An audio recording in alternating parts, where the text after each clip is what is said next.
Good morning, everyone. I hope you're having a good day. I am up, bright-eyed, bushy-haired. I have something to do for work, so I actually had to dress today, so that was weird. But I'm here to talk to you about empathy. So I'm realizing a lot of stuff on my channel now is about trying to dismantle or explain certain things about the movement, and I'm fine with that. Naturally, I'm an educator. That is my job, so this is just par for the course. So empathy right now during this time is what is going to change people's perspective about the Black Lives Matter movement. Now, what does that mean? You're probably like, Diamond, I have empathy, I can empathize. Here's the thing. Some of you got it in the bag because empathy is one of the first things that we learn, especially in kindergarten.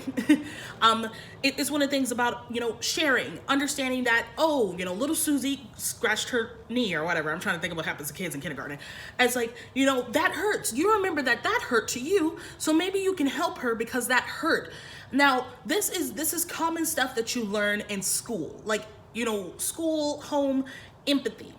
And for some people, empathy is hard, and I understand that. And, I'm not going to fault them if they have, there are people who just don't register empathy, and they actually have to take literal steps to understand.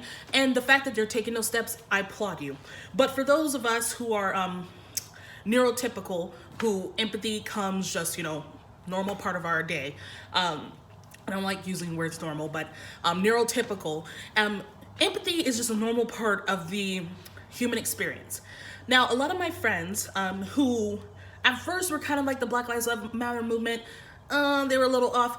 When I explained to them that this is about you being able to empathize with someone else, to be able to, you can never put yourself in the shoes. So that's the difference between sympathizing and empathizing. Sympathy is more like, let me join your party of like sadness and, oh my God, yeah, you're totally right. Everything sucks. You should be sad.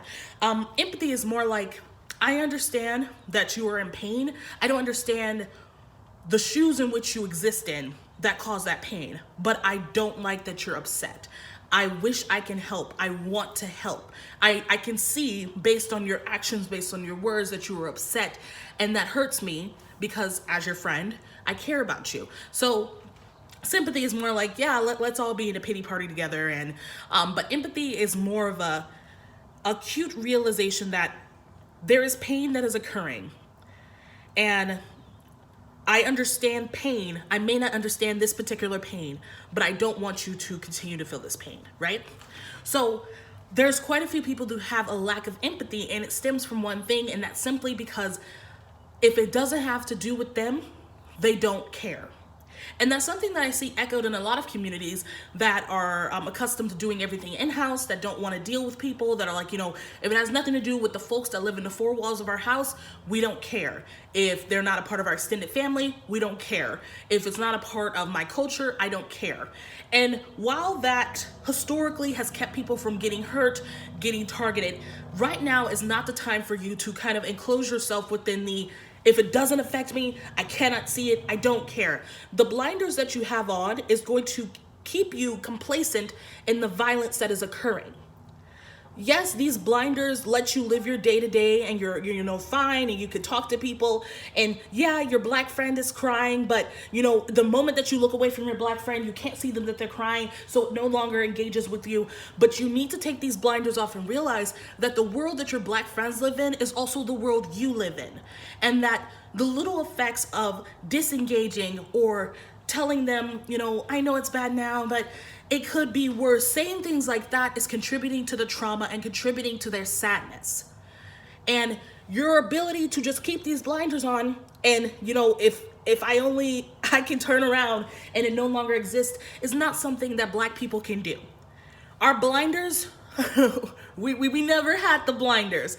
And there are some black people who have like exceptional privilege, whether that's through socioeconomical means, who still have these blinders on. So this is not the entire black community who are blinderless, but they are people of the black community who have blinders on too. So I'm talking to y'all too. I'm talking to y'all who say that this is not the way to protest, that if we did a certain way, that, if we did it a certain way, that we wouldn't get the reactions. You need to take your blinders off also, okay? Because your blinders were given to you. You were not born with them.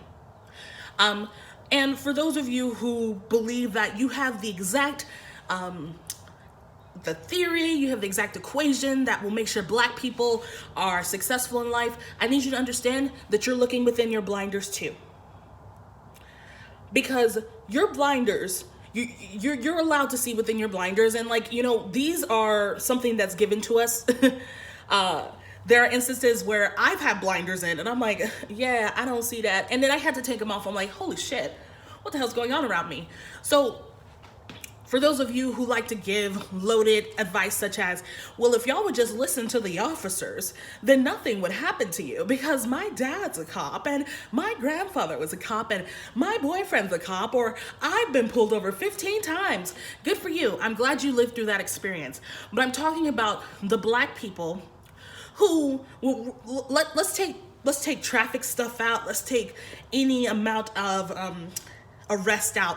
Let's talk about people who were defending themselves in their homes because an plainclothes officer came and, you know, attacked them.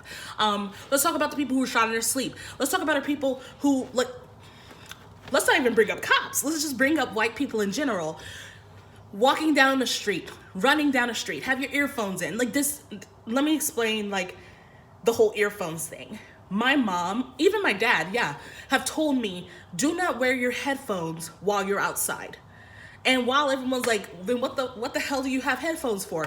And it's for the exact reason of someone can roll up on you, and if you don't acknowledge them, you'll get shot in the back. You'll get attacked. You'll get snatched. And for white people, you know, they're like, well, then, you know, keep your music down.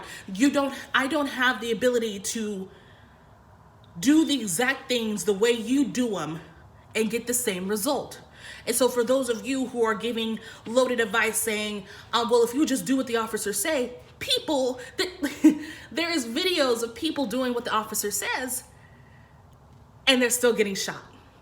There are unarmed black folk laying on the ground with their hands in the air and still getting, like, riddled with bullets. You don't have an explanation for that. And I'm telling you what the explanation is. It's because that person is black. And this skin, this melanin, this beautiful skin that I exist in is a threat to some people.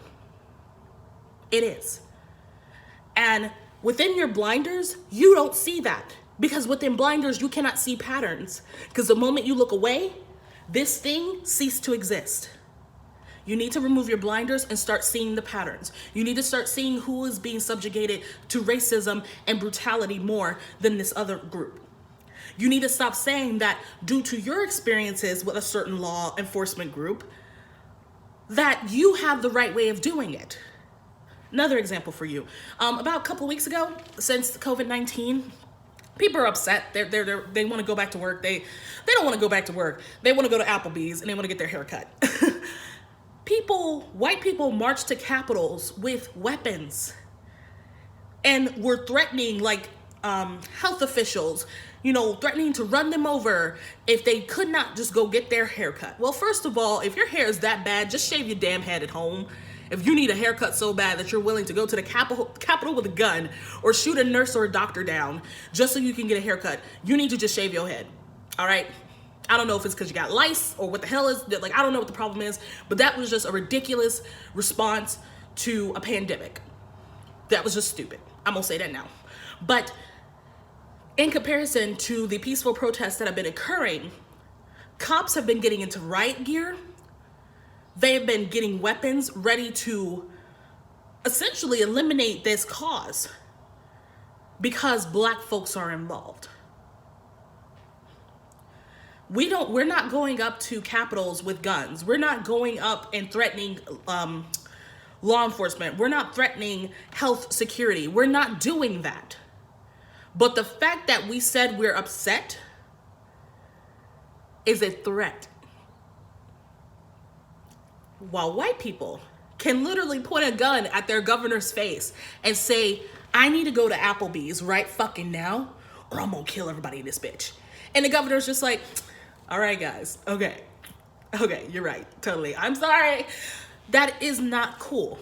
While I have 3 little brothers who are men, to me they're my babies, but they are grown men now, who probably couldn't even walk down the street with a sign in their hand saying, you know, stop police brutality, without being tackled, shot in the face, maced, anything, tasered, but they had no weapon on them and did not intend harm. That is the difference. Because a part of racist white culture is getting what you want at any means, whether that's being aggressive towards minorities, whether that's being aggressive toward authority. They get what they want regardless. While black people, we can't kneel, we can't pray, we can't walk, we can't watch birds, we can't sleep, we can't protest, because that is a threat to y'all. So, recap of the lesson today. Take your blinders off, because this is keeping you from seeing patterns. And realize that the thing that you can empathize already, like you can already empathize with things already, I guarantee it.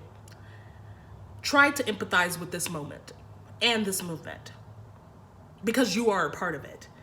Your lack of sight is contributing to the violence, because the moment that you look away from something, you start to try to invalidate what's happening here. Well, I don't see it like that. I wasn't raised like that, and that's not, you know, my people. You are still speaking from a point of privilege, and you need to address that within yourself. Furthermore, it is not black people's place or, you know, mission to constantly educate racist white folk or well-meaning white folk on this, you know, this entire platform. You need to educate yourself. I'm using my platform simply because it needs to be done, and I have quite a few white people that already follow me. So this is just killing one bird and multiple stones. I don't know how that friggin' phrase goes. Why are you killing birds with stones? I don't know. But I'm using my platform, and I really believe that if you have a platform, you need to help with the education. Stop burdening black people with that. Stop saying, well, if you would just tell me what you mean, I shouldn't have to tell you. Y'all love Harry Potter. Y'all love the Divergent series. Y'all love, you know, all that shit with, you know, anybody, like, what is it? The Hunger Games. Y'all love rebellion. But the moment that it turns out that you are the man, you are the villain, you suddenly can't comprehend what everybody else is talking about. So if it literally takes you going back and reading those books and picturing the main character as black for you to click, so be it. Do it. I don't care. But do not expect for black people to continuously have to tell you why this is needed. It's exhausting. We already have a bigger battle to fight. The last thing we need are these side quests with these white folk. Y'all got that? I used words y'all get, right? I hope.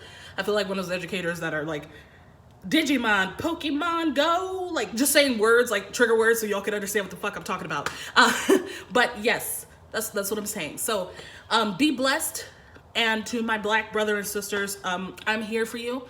Reach out to me, Facebook, Instagram, anything. Even if I don't know you, if you just need to vent, call, message me. I'm here. I'm here to talk to you. I'm here to be that person for you. White folk, you can ask your questions, but I'm not going to give you a full lesson about it. Okay? Right. All right, y'all. Have a wonderful day. I will see you soon, more than likely, when I have to explain something else.